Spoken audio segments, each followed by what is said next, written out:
পাওয়া না পাওয়ার মধ্যেই কেটে গেল পুরোনো বছরটা। আল্লাহ আমার কাছ থেকে অনেক কিছুই নিয়ে নিছে।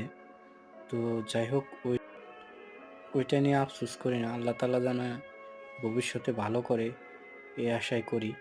তবে আসলে আমার জন্য ২৫ সালটা ছিল অনেক স্ট্রাগল করার বছর। সবাইকে চিনতে পেরেছি এই ২৫ সালে এসে। তা না হলে চিনতাম না। অনেক কিছু হারিয়েছি অবশ্য চিনার জন্য। অবশ্য ভালোবাসা হারাইছি, সম্পর্ক হারাইছি।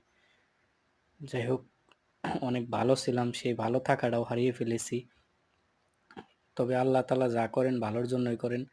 যাই হোক আল্লাহ তাআলা মানুষ চিনাইছে, দেখাইছে, বুঝাইছে।